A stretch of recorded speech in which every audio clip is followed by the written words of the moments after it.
Ladies and gentlemen, children of all ages, boys and girls, today we are going to do another SummerSlam rebooking, and this time it's SummerSlam 1993. Just another bad SummerSlam, everybody. So let's do this, my friends. Let's get on the Kyle Krueger Express and let's rebook this.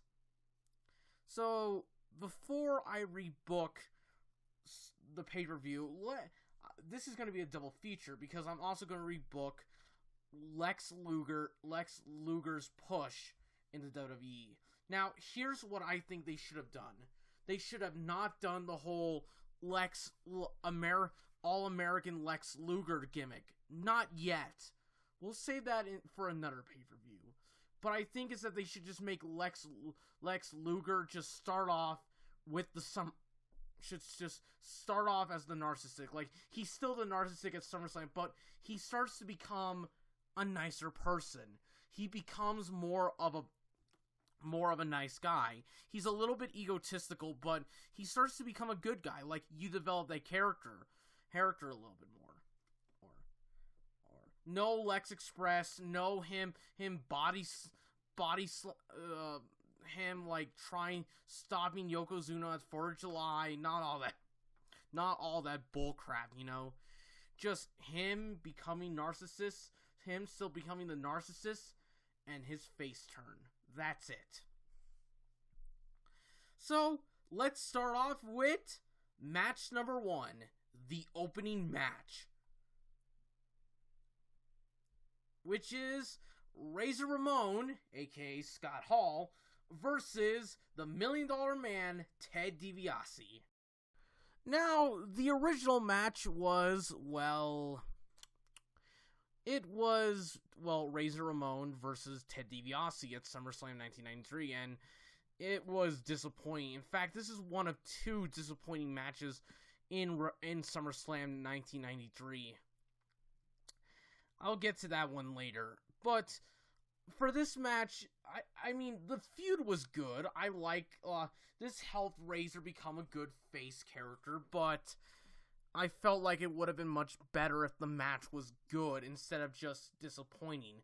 So for this match, I wanted to be entertaining, fun, just, having just energetic, just, fun and stuff. Match number 2. The Heavenly Bodies, which is Tom Pritzker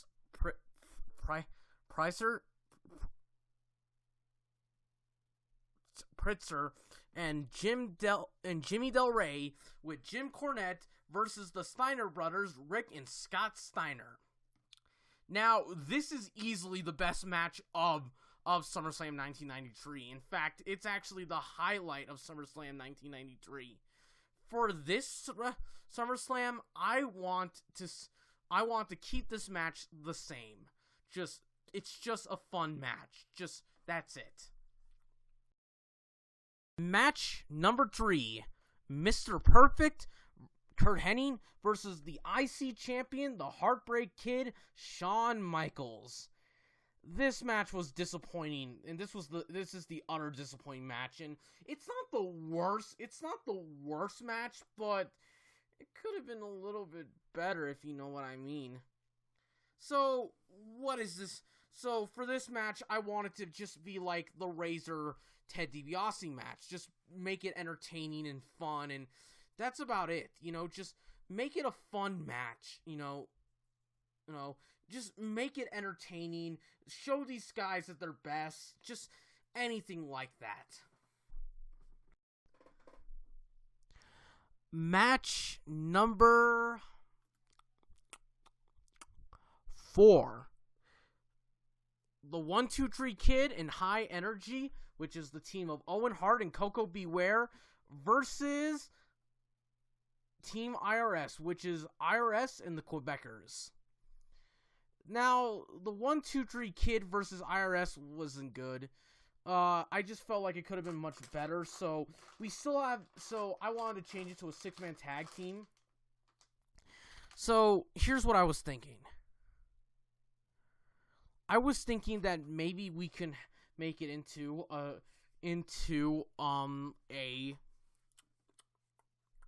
into, well, a 6-man, into like a 6-man tag team with higher energy before they split up. They split, reuniting, and the 1-2-3 Kid helping them. Uniting, and the 1-2-3 Kid joined them to face the Quebecers and IRS. IRS chose the Quebecers because he couldn't find any other tag team, so he decided that they should do it. For this match, I want it to be something of fun and entertaining and just like good tag team action. For the winners, I want the 1-2-3 Kid and the High Energies to win. So here's your winners. Match number 5. Bret the Hitman Hart versus Doink the Clown. Okay, I'm not gonna lie. This match was good. I have to admit it's the second best match of SummerSlam 1993. And both Doink and Bret the Hitman Hart delivered. And then there was Bret versus Jerry Lawler, which was next. Yeah, Bret Hart had to pull double duty. And this was not the good match. It was the opposite of Bret versus Doink. And we're not going to have that match. Just skip that match. It never exists. I have to admit that I'm not a fan of Jerry versus Bret the feud. In fact, Jerry Lawler, even though I respect him, he does not have the best WWE feuds, in my opinion. So, let's get on to a strongman versus strongman match, which is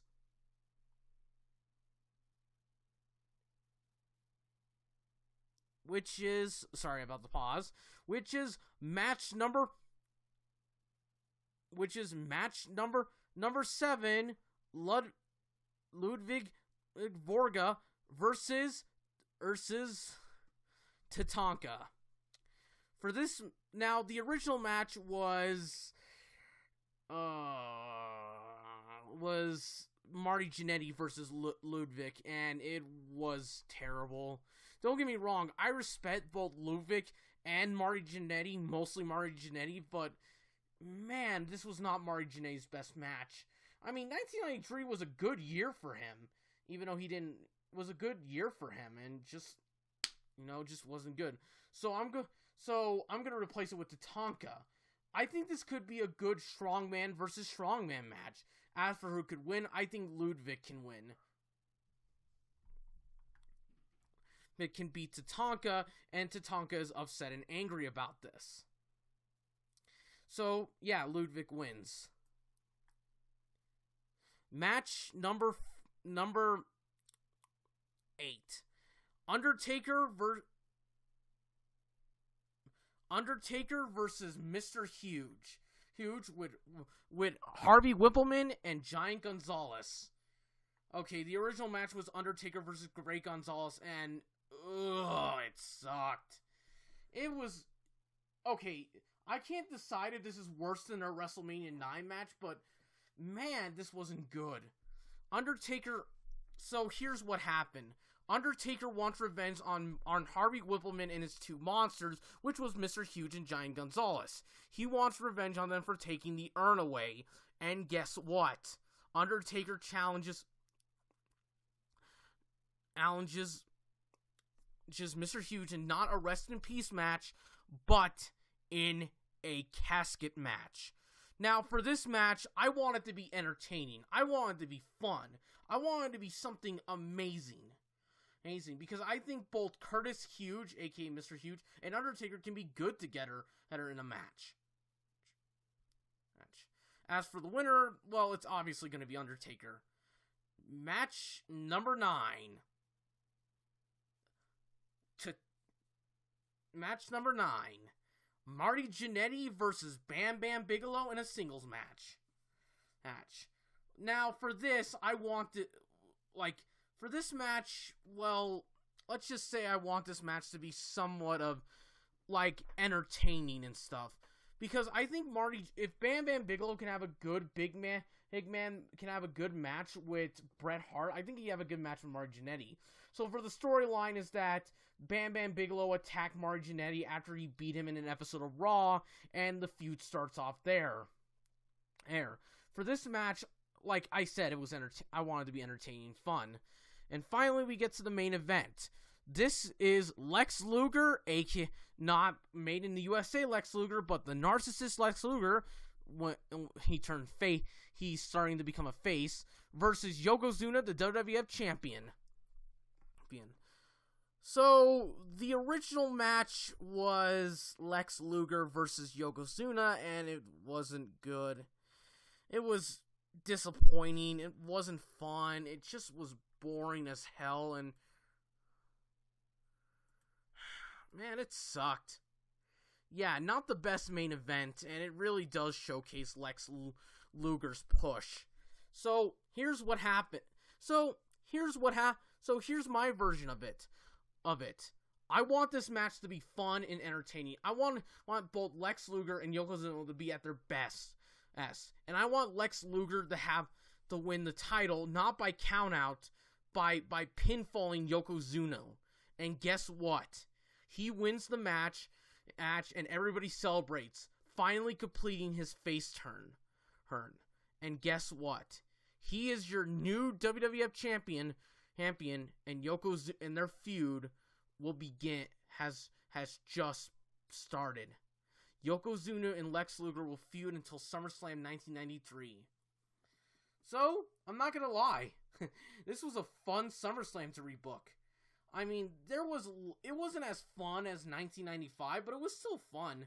So I have to give credit where credit is due. Credit is where credit is due. I hope you guys have a fun time.